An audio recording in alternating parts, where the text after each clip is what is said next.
Have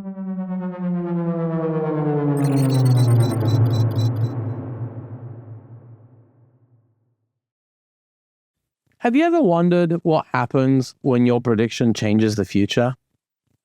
Imagine a world where warning someone about a disaster stops that very disaster from happening, making you look wrong even if you save the day, and nobody will know. Welcome to the prophet's paradox. I've been thinking a lot about predictions and uncertainty, an interest sparked by my work at nPlan, where we build AI that forecasts the outcomes of megaprojects. This experience has shown me firsthand how predictions can sometimes alter the very events they're meant to forecast.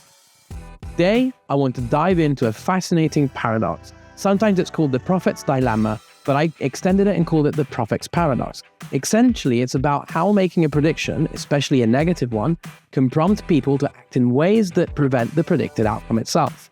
In other words, if you warn about something bad happening, the reaction might just be to avoid it, making your prediction appear false. Intrigued? Let's break it down. There are two roles in this scenario: the predictor and the recipient. The predictor makes a forecast about the future, and the recipient hears that forecast.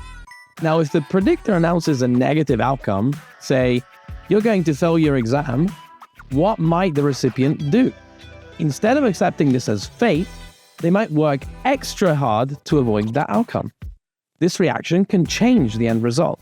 Instead of failing, the recipient could succeed, making the original prediction false.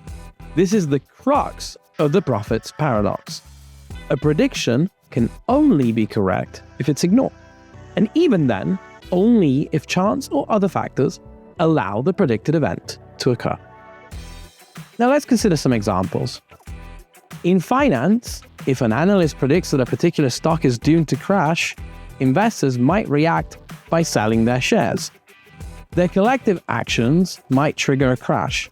Or, conversely, if you are Kramer, everybody will react in the opposite direction. The prediction may inadvertently then become a self-fulfilling or self-defeating prophecy. A third example could be a pundit that predicts that a community will react violently to a policy change. Community leaders might take proactive measures to calm the tensions, averting the unrest that was forecasted. What's happening here is that predictions aren't made in a vacuum. They can influence the actions that they describe, creating a feedback. The prediction affects a behavior, and that behavior, in turn, alters the outcome. It's a self-referential loop where the forecast becomes part of the conditions that determine the future. Only when a prediction is ignored, then does it have a chance to be verified somehow. And even then, the natural uncertainty of the future events might actually just mean that it still could be wrong.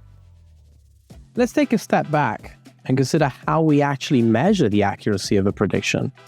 In many fields, especially those dealing with uncertainty, we rely on some metrics like the Brier Score, which is pretty complicated, or some log scoring rules. These tools quantify how close a prediction comes to the eventual outcome and are essential for evaluating both human judgment and AI forecast, like those we develop at nPlan. In Superforecasting, The Art of Science and Prediction by Philip Tetlock and Dan Gardner, we learn about forecasters who consistently make remarkably accurate predictions. Their success isn't just a stroke of luck, we discover. It's built on systematic methods, continuous updating of beliefs in light of new information, and rigorous probabilistic reasoning. Here's where our prophet's paradox really complicates things. It profoundly affects how we evaluate a predictor's accuracy. Now consider this.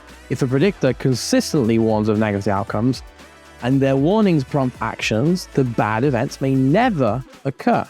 On traditional metrics, that predictor appears to have been wrong, even though their warnings played a key role in averting disaster.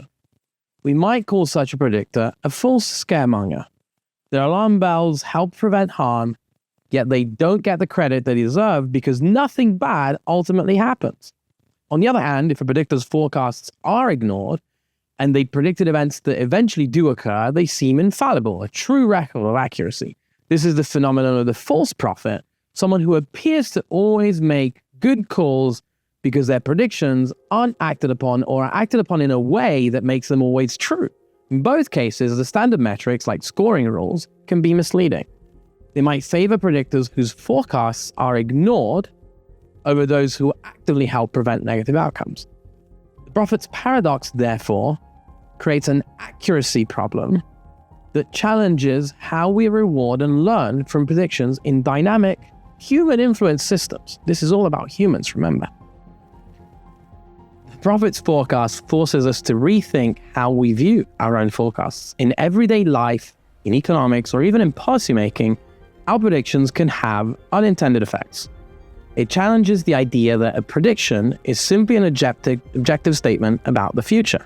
Instead, especially when human actions are involved, predictions become part of the narrative. They can inspire change, motivate action, or even inadvertently trigger the outcomes that they try to avoid.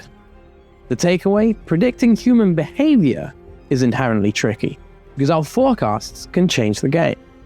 It's a complex dance between expectation, action, and chance. I'd love to hear your thoughts on the prophet's paradox and the dilemma over the accuracy and how we can measure it. Have you seen examples of false prophets or false scaremongers in your own experiences? Do you have ideas on how we can measure accuracy better? Share your stories and ideas in the comments. If you enjoyed this deep dive into how predictions can shape outcomes and how evaluating them is more complicated than it seems, please give this video a thumbs up, subscribe, and hit the notification bell so you don't miss any future discussions on psychology, forecasting, risk, economics, AI, and lots more. Thanks for watching, and I'll see you in the next video.